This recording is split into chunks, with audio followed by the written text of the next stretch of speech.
DJ Kharwar Pawan Singh mixing wine Kharwar जिला सोनभद्र। खरवार जिला सोनभद्र। खरवार जिला सोनभद्र।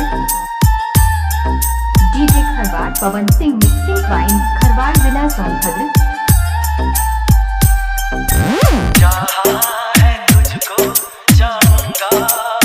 मिक्सिंग वाइन खरवार जिला सोनभद्र।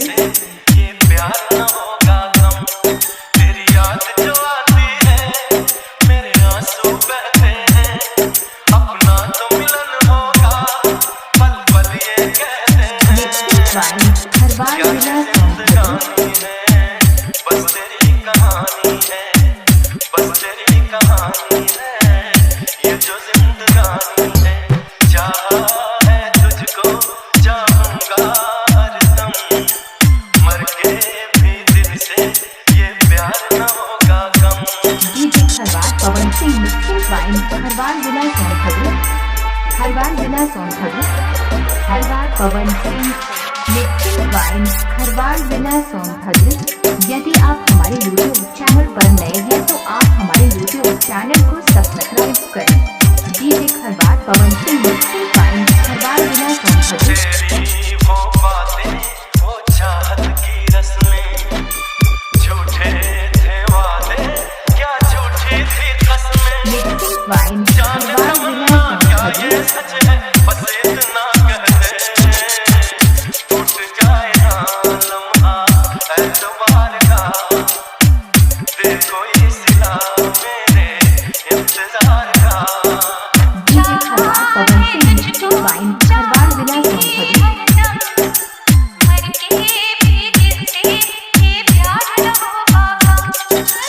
मिक्सिंग वाइन खरवार जिला सोनभद्र।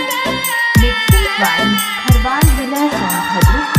यदि आप हमारे यूट्यूब चैनल पर नए हैं तो आप हमारे यूट्यूब चैनल को सब्सक्राइब करें।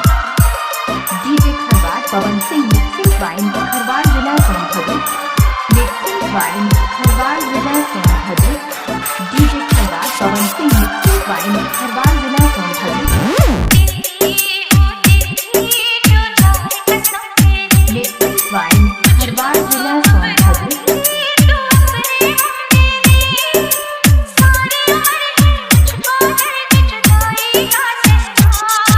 मिक्सिंग वाइन खरवार जिला Sonbhadra.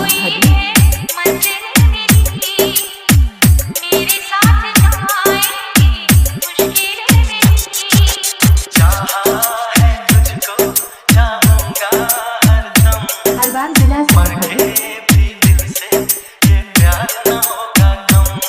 DJ Kharwar Pawan Singh mixing wine Kharwar जिला सोनभद्र।